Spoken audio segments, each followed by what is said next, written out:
Hello everyone, and welcome to Soft Stories. Today I've got something a little bit different for you.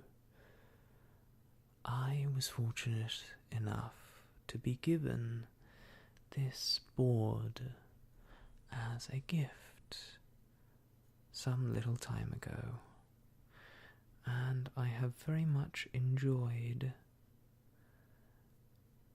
playing around with it. One of the things that I love about this object, which is called, as far as I am aware, a Buddha board, is that using only water you can create beautiful images that are nonetheless ephemeral and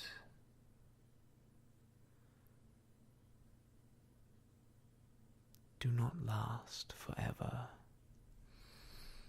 They fade as the water evaporates, and so everything that is made with this board, every painting in water,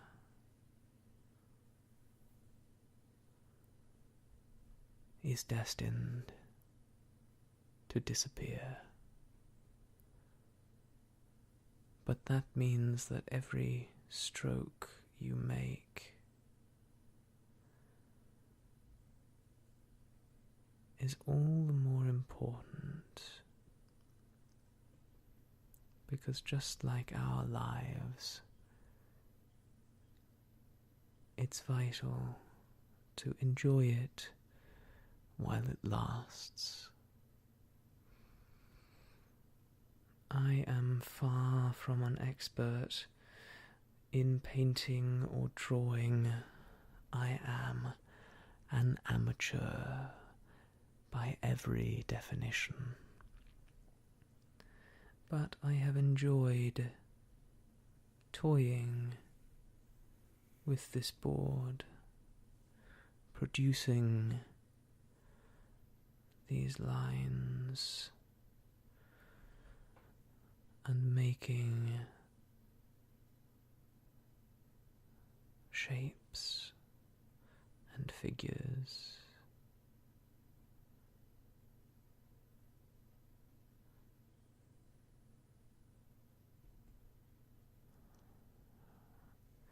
With my own hand and brush. So what I thought we could do together is try and create a soft story of our own.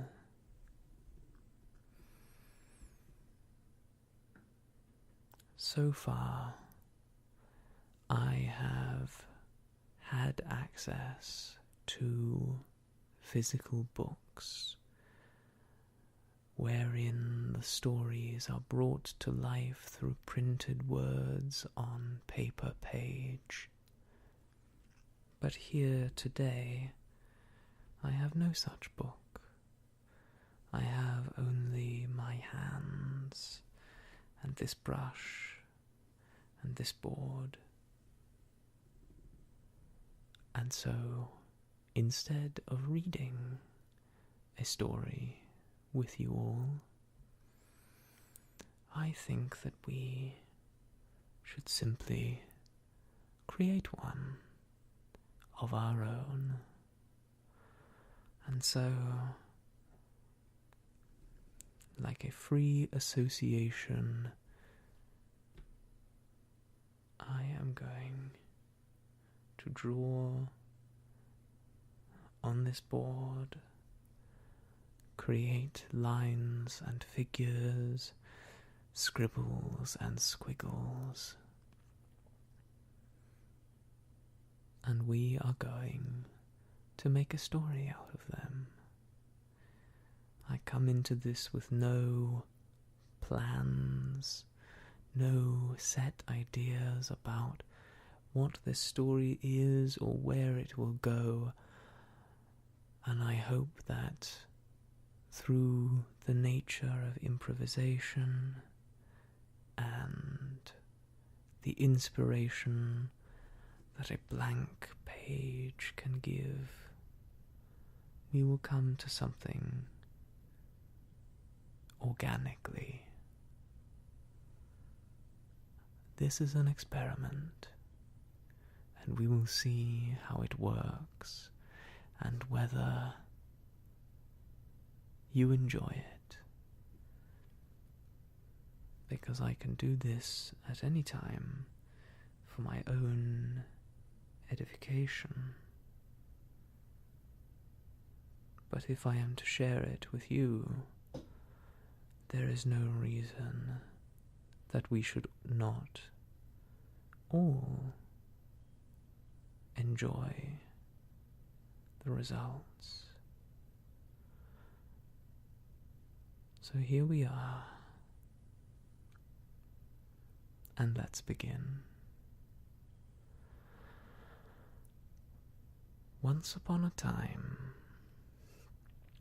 there was a barren land where very little grew. The trees that remained in this land were bare of leaf or fruit or nesting bird. They were more stone than wood, and no water flowed through their capillaries, breathing life into limb. The people that lived in this land were much like the trees. They felt nothing, and their hearts did not pump with blood like yours or mine do, but they were stationary and still. The limbs of these people moved only very rarely, and with jerky motions that set them apart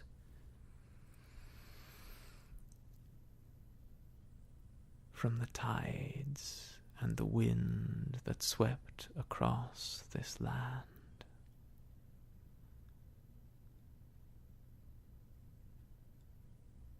What happened with these people is that though they lived a slow life,